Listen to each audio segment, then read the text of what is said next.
Okay, so Gemma, come on up. They've had to put up with me. Now this is what they really came for you and Abby. So Gemma's going to come and tell us about how she's got to this stage. Hello, please bear with me because I'm not very well. So my voice is a bit what's it. When we were singing, it just kept conking out. It wasn't very good. Before I start talking about being a Christian and things, which is also obviously very important, I just want to say a really big thank you to some people. Felt this is the appropriate time to do it, so why not?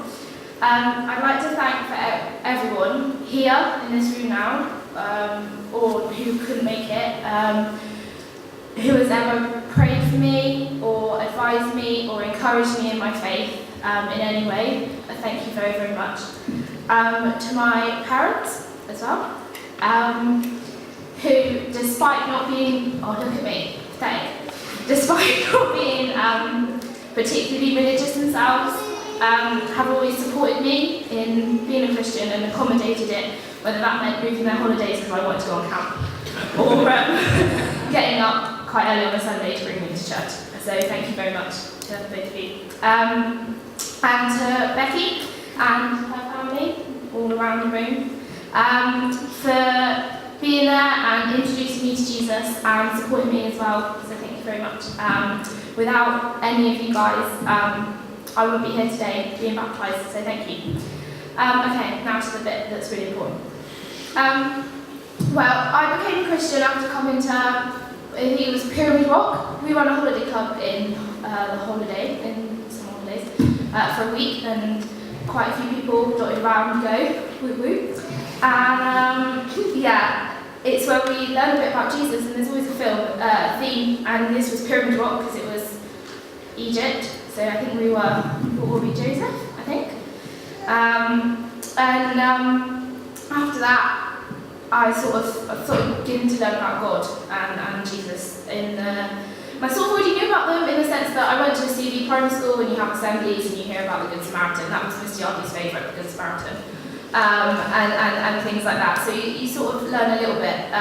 But it wasn't until I started coming to Lighthouse Club, the Sunday school we run here, that the message of Jesus sort of dawned on me. And I think after hearing all that, all about him and what he did, I sort of knew that he was someone I wanted as my friend. And I made the decision to welcome him into my life and my heart, and to say sorry for all the wrong things I'd done and ask him to help me live a little bit more like him every day. Now some of you might not know this, some of you do, but this is the third time I've been baptised now. This is round 3.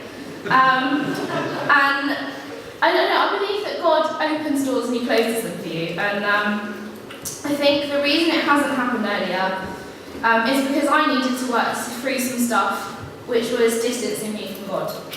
A lot of people think that when you become a Christian, your life's like a walk in the park, and that's not necessarily completely the case. It might be for some people, but it wasn't for me. And there have been times in my life, in the past few years, where I haven't actually wanted anything to do with him or Jesus. And I couldn't understand how someone who claimed to love me as much as I was told that he did, and to send his own son to die for me, which is what we're told in John 3:16, would and could allow me to feel the way I was feeling at certain points and experience the stuff that I went through. And I couldn't get it and I couldn't comprehend it, and I'm not very good at not understanding things. It gets me really upset, and I tend to walk away and give up.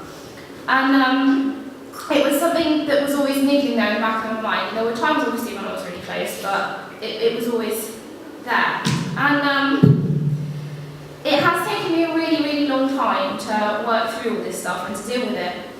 And I won't lie, it wasn't until really this year that I began to understand and sort of accept that in a relationship with anyone, whether it's a partner or a friend or whatever, there's always give and take on both sides. And that means, I realised that meant if I was happy to accept that Jesus died for me, which I was, and accept the sacrifice that he made for me, and the pain and suffering he went through for me, then I have to be happy to go through some of that sort of stuff for him. Paul writes to the church in Philippi. This stood out for me this year. It's 1 Philippians 29, if you want to check it out at some point. Might do, I don't know. But it says, "For it has been granted to you on behalf of Christ, not only to believe in him, but also to suffer for him." And he writes about the fact that although at the time life sucks, and it does suck sometimes, the reward makes it worth it. And I think once I started to see that, my relationship with God began to get stronger, and I became more happy to identify myself as a Christian and to live for Jesus and do my best to be a good witness for him to my friends, to my family. And I'm not going to lie, because it's not a good Christian thing to do, it's going to be morals. It is hard a lot of the time, and I suck at it a lot of the time. And excuse me, I do things wrong, and I make mistakes, and I'm rubbish. But I know that he loves me, and I know that he'll always love me, and that's that. There's no arguing with that. That's it. And I think that's why now, today, in a minute, it's the right time for me to make this very public declaration of faith with the big screen and everything. Very public. Because I know with all my heart that I love Jesus, and I know that he loves me, and I know that I want to live my life for him, and I don't really mind what that entails. So thank you very much for coming anyway. I'm going to leave you now. Let Abby do some talking. Thank you.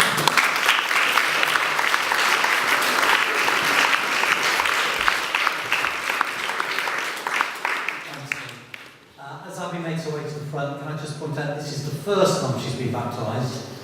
Just to clarify, she hasn't been baptised in time already. This is the third attempt. This is as close as she's got so far. I only say that because those of us who've been baptised and remember it as being a brilliant day would love to be baptised again. Okay, Abby, come on.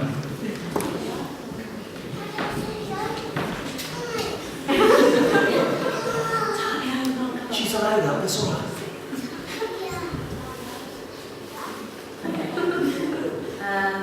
I've written this twice now, and this time I'm giving a bit of a better start. I guess because my story is quite manic, I tend to jump straight in and scare other people. So, I grew up in Birmingham with my mum and my dad and two older sisters, and I'm the youngest at 28. My childhood was great. We saw mum and dad working hard for us, and we were amazingly well loved. This part of my story is so important for me because I'm definitely not someone who can blame my family or my childhood for how I went on to turn out. In my early teens, I noticed some health problems, and I struggled with that. The struggle got stronger, and my anxieties were growing. So, as most young people do, I started experimenting with alcohol. I knew almost immediately that something wasn't right because it seemed to affect me differently from everybody else, my age or anyone else that I knew. I felt like a puzzle with a piece missing, and for a while drinking drugs seemed to fill that gap. I didn't know that when I started, unlike most people my age, I wouldn't be able to stop. And being an alcoholic and an addict meant I couldn't stop or control it. Having children now, I realise how many hopes and dreams you have for your children. I destroyed all the dreams my parents had for me. I pushed them away. I couldn't even stay sober long enough to do my exams. I left my family because I could do what I wanted. I could get away with more. I lost weight and I was ill. And at 18, the doctor told me my liver was in trouble and that I had to stop drinking. But even that wasn't enough. I felt like I was dying inside and out, and I was crushing everyone I came into contact with. My life was moving between different places, being homeless and in trouble with the police.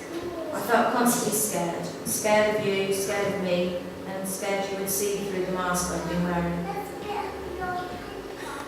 I wanted out, and I knew I couldn't go on anymore. I asked everyone and everywhere for help. My family tried so hard. In 2007, I received what I now see was the gift of desperation. I dropped and I literally called out, Lord, I can't go on anymore, please help me. Psalm 118:5 says, in my anguish I cried out to the Lord, he answered by setting me free. And this is just sums up my experience. Within months I was in rehab in a city I had no plans of living in. I managed to get in, all funded for me. I started to notice things clearer and the fog was starting to lift. I realised for the first time I could be clean and sober and smile. So many well-intentioned professionals and family members tried to help me. Not even willpower is enough for an alcoholic or addict. The only power great enough was Jesus. At my weakest, I felt a hand extended to me. Jesus set me free from the nightmare that was my life. I finally found the big piece of the missing puzzle. I now am 6 years clean and sober. I have my family back and a new family that I adore. I have an extra purpose when I help other addicts by telling them how I escaped that misery and to help them do the same. And that's a gift. Jesus is my Saviour because I have seen his work in my life. I knew when I needed him most. He knew when I needed him most, and I wouldn't be here now without that miracle. I'll show you.